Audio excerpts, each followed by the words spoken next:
Sioux Falls, and welcome to Planning Preview for the month of April. My name is Jason Bieber with the Planning Office at the City of Sioux Falls. We're going to be discussing some items that will be on the April 6th Planning Commission meeting held at 6 o'clock at Carnegie Town Hall. And I'm excited to have today Kurt Johnson, our newly elected chairman of the Planning Commission, to kind of run through some of these items with us. So, thank you, Jason. Yeah, it's great to be here.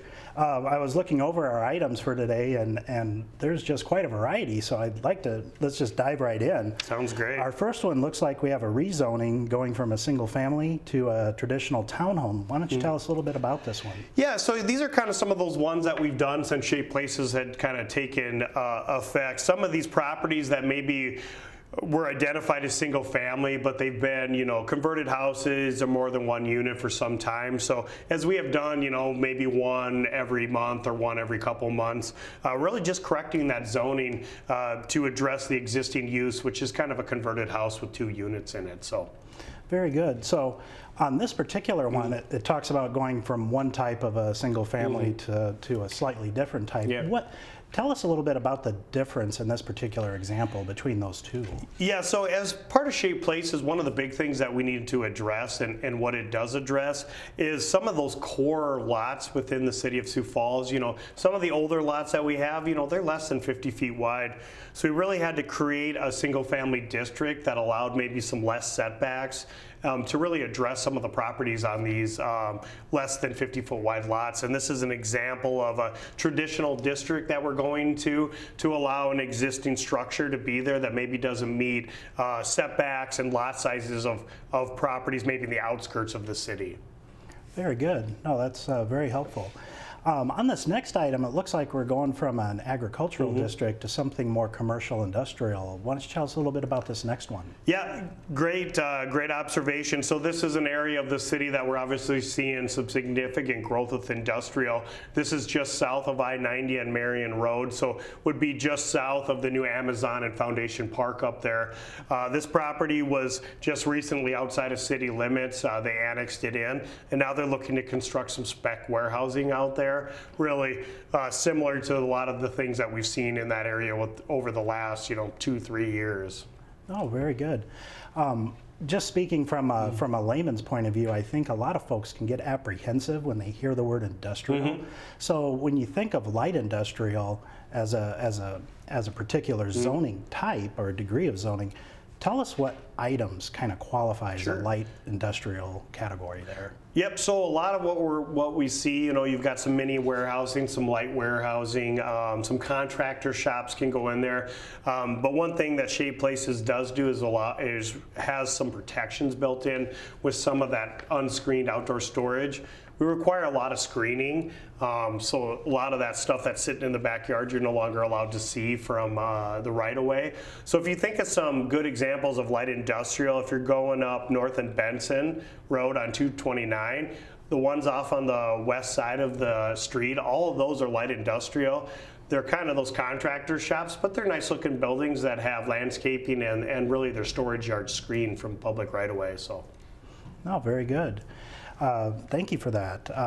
Our next item even has a little bit more variety just within it. It looks like we're going from a pedestrian-oriented district to something a little more focused. Can you tell us about this next one? I think you just nailed it right on the nail on the head there with a planned unit development. We really created those is to allow a large chunk of land to kind of work together with parking, different uses, and we'll actually talk about one a little bit later on the agenda.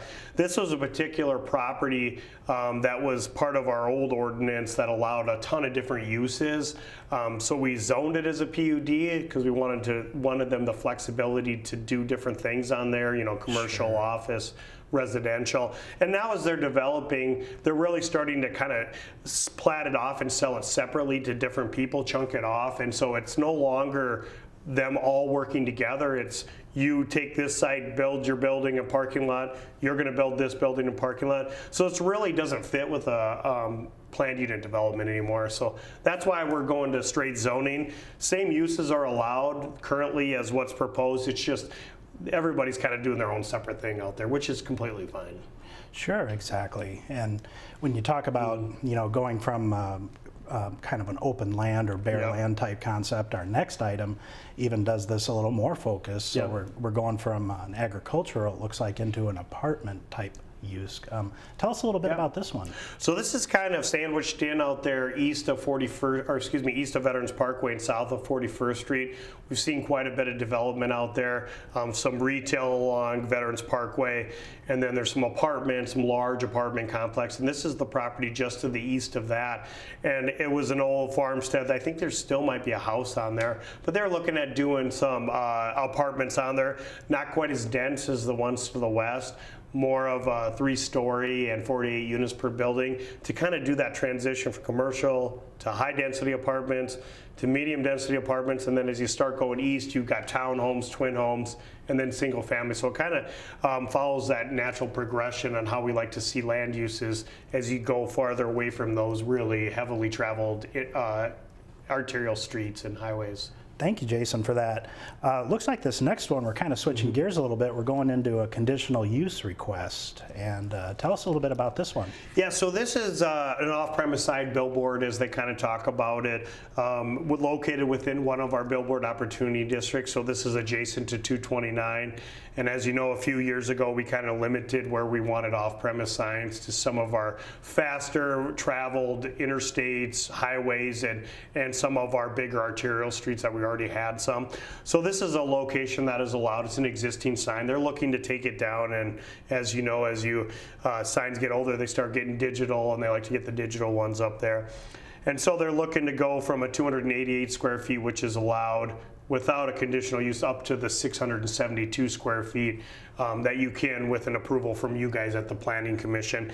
And typically with these type of signs, the larger ones, we want to see them on the 229, 90, 29, because those are faster moving traffic, so we don't have quite as much heartburn with supporting some of the larger signs on those faster moving streets.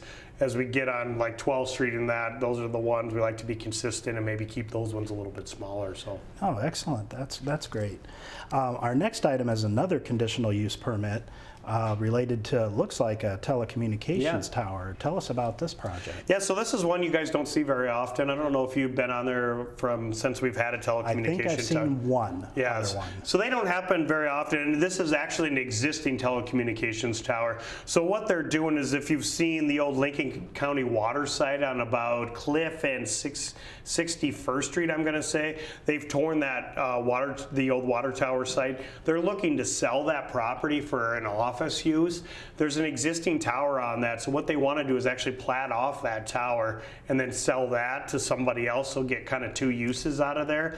Once you put that platted property line down there, then that existing telecommunications tower has to meet the ordinance, where it has to have a certain fall down distance from any proposed building on that site.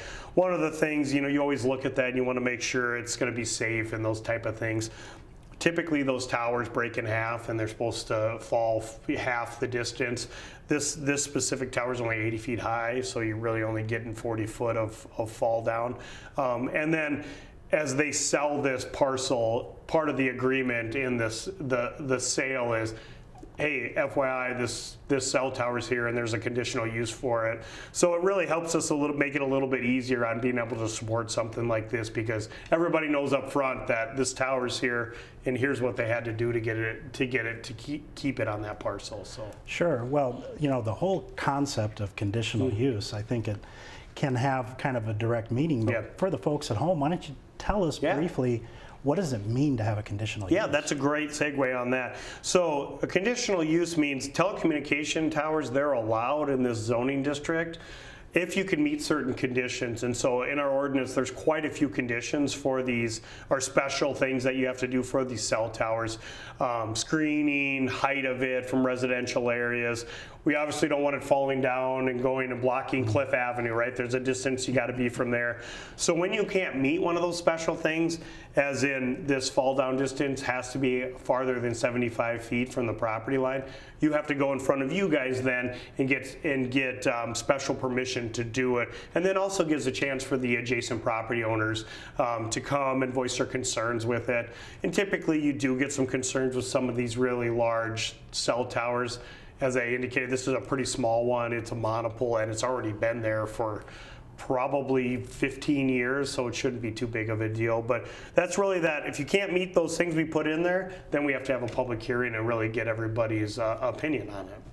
Makes a lot of sense, Yeah. just to make sure I's dotted, T's crossed, and thank you for that. Yeah. Our next item looks like we start to touch on that same kind of a planned unit development district at Lake Lorraine like we talked about earlier. Tell us about this next project. Yeah, so as indicated earlier, the one that we're taking from a PUD to straight zoning, this is one of those big developments that's really utilizing what a planned unit development is for, and specifically a pedestrian-oriented planned unit development.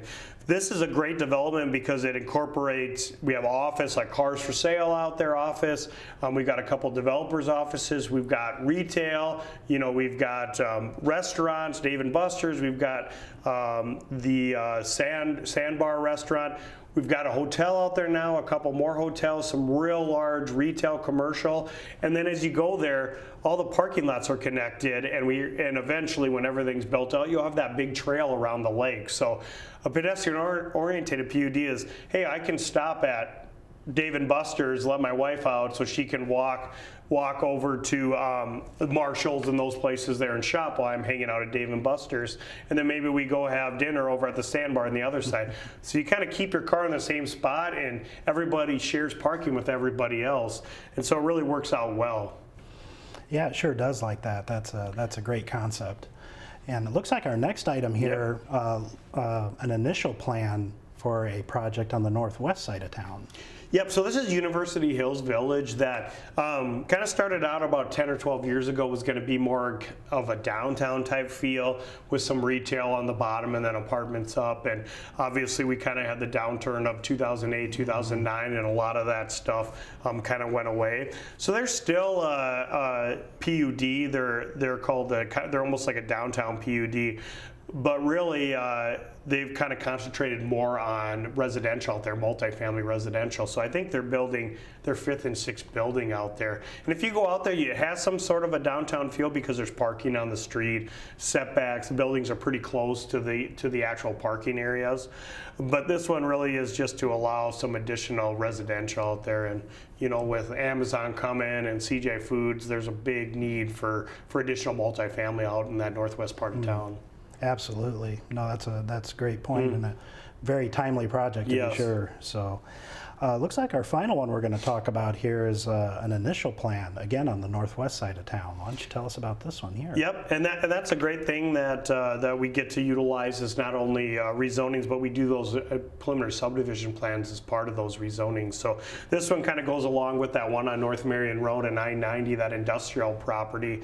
And really this is going to give us an idea of where the street's going to come through and kind of the preliminary lot and block layout to not only give you guys, but also the citizens of Sioux Falls an idea of what's this going to look like, where are the access points onto Marion, and where are the access points into each specific parcel. So this does sound like an exciting project, Jason, so thank you for that.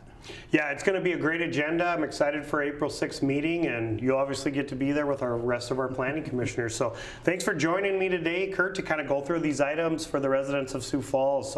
And Sioux Falls, please stay tuned. After the break, we've got our engineering program manager, Shannon Austin, coming on to talk about a lot of our road projects that we're going to be doing for 2022. A lot of exciting projects, especially the 41st Street project. She'll give us a little update on, so stay tuned.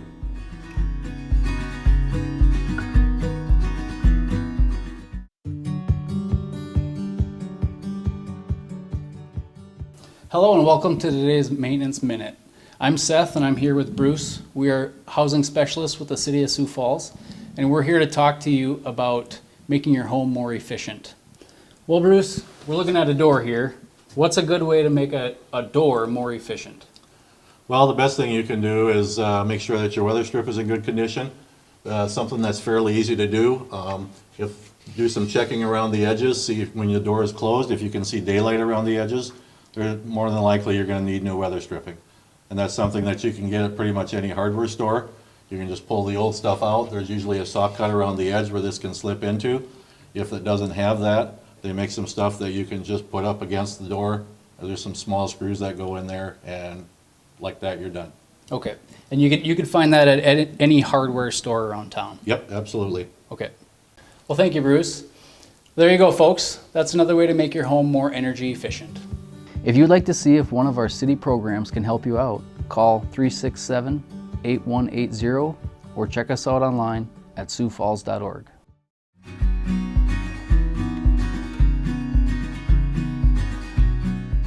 Welcome back, Sioux Falls. Thank you for staying with us for the second half of the program. We're excited for this half of the program to have Shannon Austin, the Engineer Program Manager with Public Works, to come talk to some of our road projects this year. So thanks a lot for joining us. Thank you for having me back. I was here last year, so I'm glad you asked me back. Well, we love hearing all the projects, and I know you get so excited for the road projects. Everybody else hates those cones, but you love the cones. So let's jump right into it. Why don't you tell us about this exciting project that I think most people know about, but maybe not quite the timeline of In Front of the Wall with our 41st Street. Right. In fact, that project is our biggest project for 2022. It's on 41st Street from Marion Road over to Shirley Avenue. It includes changing the 41st Street and Interstate 29 interchange into a diverging diamond interchange. So it's going to be a little different for some of our drivers out there. And just maybe give us a little idea of what a diverging diamond is, and maybe some of our viewers have actually driven on one. Is there one close to Sioux Falls or another city that maybe we could look for one at some point? Yeah, those are great questions. So when we started our design on 41st Street, we started it, must have been about 10 years ago. And when we were going through the process of determining which interchange we were going to be constructing, we had everybody raise their hand. Has anybody ever driven through a DDI? And we had 2 people out of 150 that had actually driven through one. And last year, when we had a follow-up public meeting over the course of the last 8 years or 10 years, we had over 50 people that have driven through them across the state. So right now, there's over 120 diverging diamonds interchanges in the whole entire country. South Dakota doesn't have one open and operational yet. However, Rapid City is going to have theirs operational by early next year, and then the city of Sioux Falls will will have ours open in probably early of 2024. And what's so different about a diverging diamond is that, and it may be a little confusing for those that are listening, and I encourage them to go to Sioux Falls /41st Street DDI to actually watch the animation. You're actually crossing over traffic. And the main benefit of diverging diamond interchange, Jason, is at our interchange we have so many left turns that people, when they come up on the bridge, they're waiting in that left turn lane waiting for that green arrow. And of course our left turn lanes aren't very long, and so they kind of back out into through traffic, causing congestion. The main benefit of our 41st Street DDI is that the left turns become a free left. So they don't have to stop at signals. They can just, as they cross over to the other side of the bridge, they make a free left, and it's so much more efficient. It's been known to reduce crashes of left turners by over 50%, and people don't even know that they're in them once they drive through them.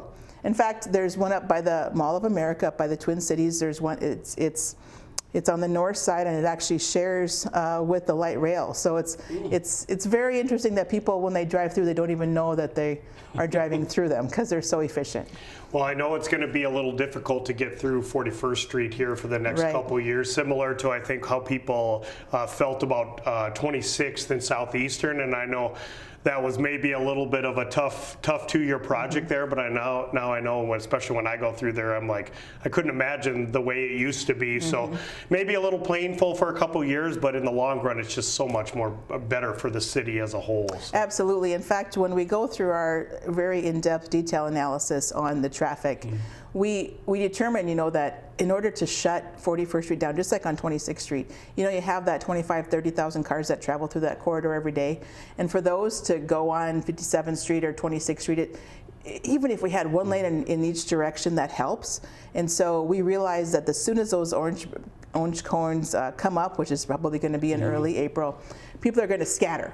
And they're going to go to all different alternate routes. But then in about a month or so, people, as they drive through the corridor, they realize, hey, this isn't that bad, because there's so many people that have gone that they come back. And that allows our road to at least still carry about that 12 to 15,000 vehicles a day, which is what we saw in 26th and Southeastern. We still had that 10 to 12,000, which helped a lot of our other alternate routes. So real quickly with this project, do you guys start more on closer to the Shirley side and then move west over to Marion, or is it going to kind of the whole thing at one time you started? Yeah, so with the project, we've had the material delays as much like our other construction projects. And we're starting actually on the west side from Marion over to the interstate first. All that work will be done in 2022. And then in 2023, we'll go from the interchange over to Shirley. So we'll start on the half of the road at a time and then switch over. But there will be some delays on the 41st and Marion intersection this year. We will shut down both the north leg and the south leg of Marion at various times. Well, I'm just glad I can still get to Chick-fil-A this year. Right. Yes, exactly. Good. Well, moving on, why don't you tell us about another big project that we're working on? Well, one of the projects that has already started construction is Minnesota Avenue from 2nd Street up to Russell Street. We already have those lanes narrowed down to one lane in each direction.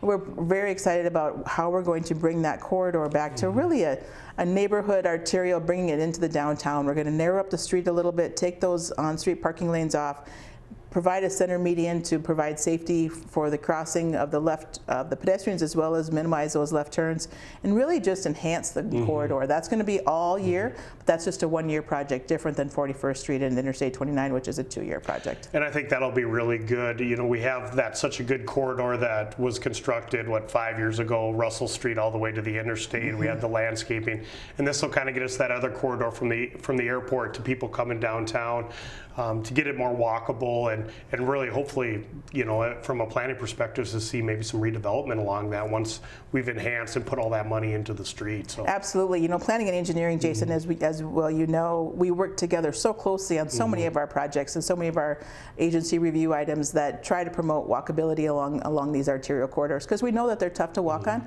so the more we can make them walkable, the better. Yeah, I think it's going to be a great project. And that's just the first phase, right? Correct. Plans go a little bit farther south in the next couple of years? Correct. So we're starting on the design from 2nd Street down to about 6th Street or 8th Street, not knowing for sure if we're going to construct that next year or maybe in 2 years out. Okay, great. Another project you got going? All right, so one of our other ones that, other large projects is on the east side, which we've been talking about, unfortunately, for many, many years. And we are excited again to get that constructed. And it's the intersection of 6 Mile Road and Arrowhead Parkway. Yep. We've had a lot of public input on improving the skew of that intersection, plus we've had some crashes, so we definitely want to improve on that intersection. So we will be realigning 6 Mile Road and keeping Arrowhead Parkway on its main alignment, but then realigning 6 Mile Road into a 90-degree intersection. And then going back, the east limits are by Willow Run and the west limits are about a half mile back to the west.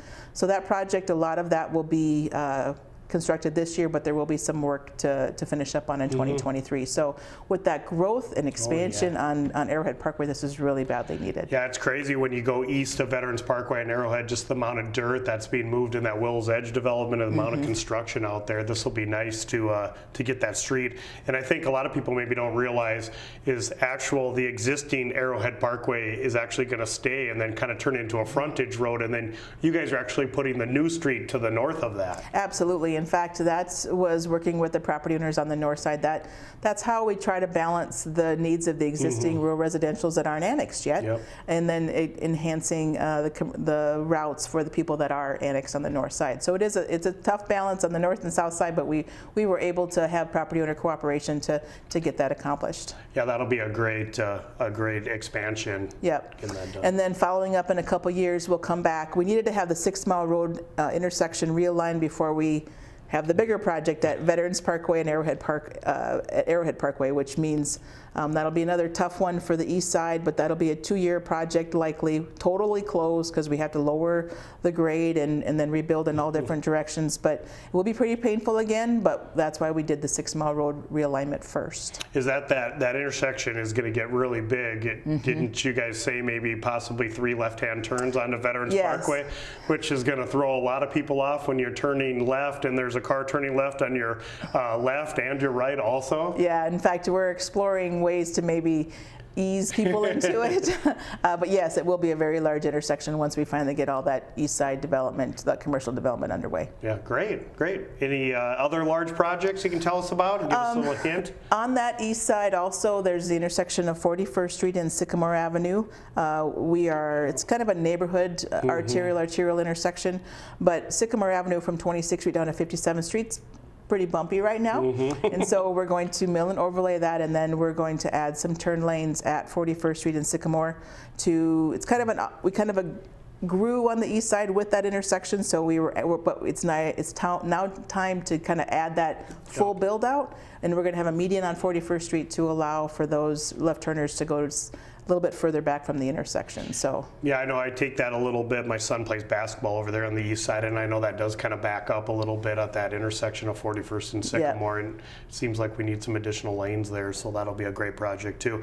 And you got to tell us a little bit, because I know you've been working on this for a very, very, very, very long time. So talk to us a little bit about Veterans Parkway, the Veterans next Parkway. extension that I know you guys were super excited about to be able to take control. But give us a little bit of insight into that specific So project. Veterans Parkway, as you mentioned, from Interstate 29 all the way to 57th Street is planned for the next 5 years. Our first segment to construct is between Western and Cliff Avenue, and that'll be bid in 2023.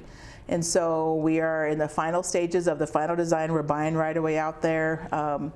Things are really moving nicely. We have a lot of excited property owners out there that are finally excited to see the corridor being built. And then each project is likely to take a couple years, so we will start on the next phase while the one is still under construction. So we'll start with the section from Cliff to Western, and then we'll hop over to Western to Interstate 29, and then we'll go back to the east side from Cliff to Sycamore in 2025, and then from Sycamore to 57th Street in 2026. So it'll be really a lot of moving dirt down there, certainly dusty, but we certainly appreciate this DOT willing to partner with us on getting that constructed. And I think that helps out a lot with you guys being able to know the property owners and maybe do a little bit better job of negotiating and getting that right away from them, because you have those relationships. Well, yeah, and we're right here, and it's Yeah. easy to just hop in the car and run out and talk with them. And I think it's some of those property owners also, they maybe think feels a little bit more real when the city is actually doing it. And, the DOT, they've been working on it for a long time, and where are we going to get money and all that stuff. So I feel like people can kind of see this is actually going to happen, and it's a really exciting project, and I know a lot of people are excited for it. Yeah, absolutely. Is there any other projects you'd like to give us a little insight on? Or? Well, we certainly have, little ones here and there all over the city.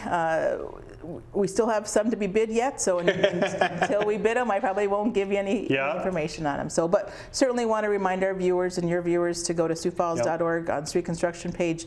We have weekly updates on all of our projects, and we do also on 41st Street and Interstate 29. We have a live camera, just like we had at 26 and Southeastern, so people can watch the construction as we go. And I think that's great, those pages that you guys update where you kind of has the project details and it talks about the phasing when things are going to be done is really great. So, well, thanks again for joining us, Shannon. You gave us so much information on all these great projects that were coming.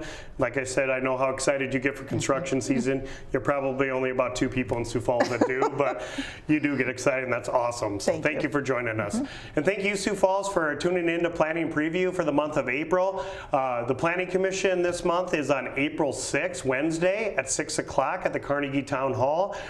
We do like to have everybody come out if you have any comments about any of the items you heard tonight. And we also do have general public input at the end of our meeting to come out and voice your opinions, concerns about any items related to planning. Thanks for joining us, and have a great day.